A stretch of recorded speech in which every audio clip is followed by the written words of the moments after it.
What is an aesthetic body? This question has been asked by great minds for hundreds of years. I'm sure you've seen the Vitruvian Man. It is based on the ideal proportions of a man's body, but I won't duplicate them here because they are ultimately wrong.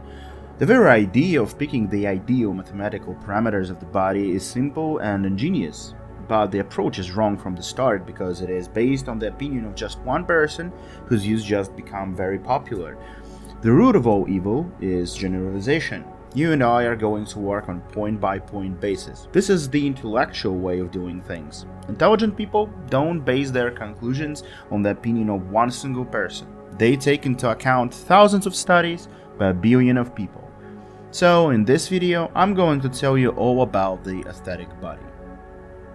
So, what are the parameters that distinguish a Greek god from a mere mortal? I'll tell you a secret. First of all, when working on your body, you should pay attention not to the volume of muscles, not to their relief, not to your height, but to the overall composition and proportions of the body. And this is explained by our peculiarities of perception. Let's start with the ratio of waist to chest circumference.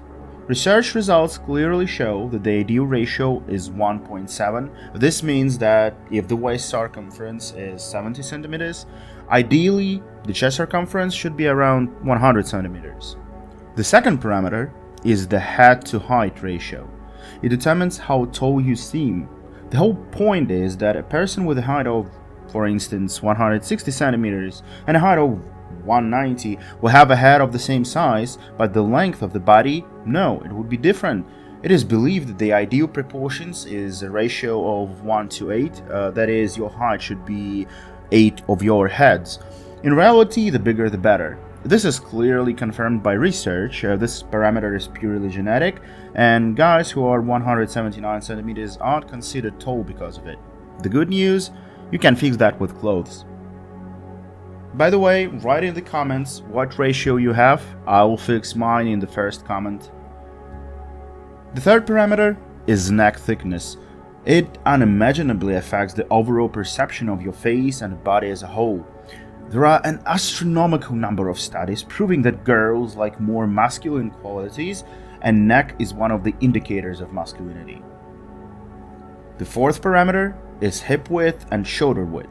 When someone says that you have very wide shoulders, in fact, he means that you have a great ratio of hips to shoulders. It is this parameter that visually distinguishes a man from a woman. A woman has wider hips than shoulders. A man has the opposite. The rule is simple. The wider your shoulders are in relation to your hips, the better.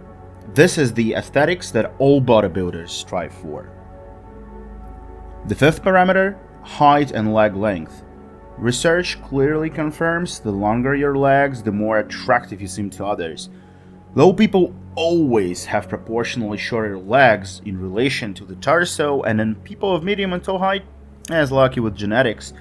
Look at the models, everything will become clear at once. The sixth parameter is foot length. To understand that, look at the hobbits in Lord of the Rings. They really do look like dwarfs, but let me tell you a little secret. They weren't treated with special effects, and the only thing that makes them look like dwarfs is the huge prosthetic feet.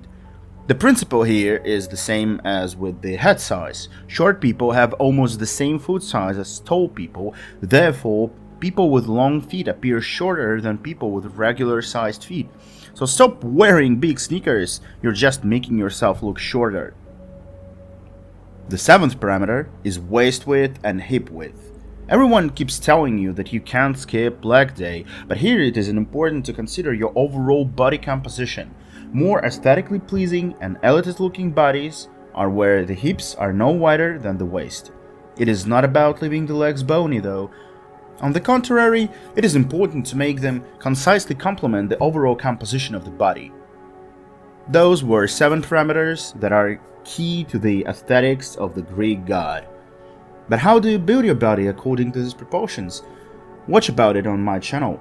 And if you like this video, as always, give it a like, share it with your friends, and subscribe to this channel.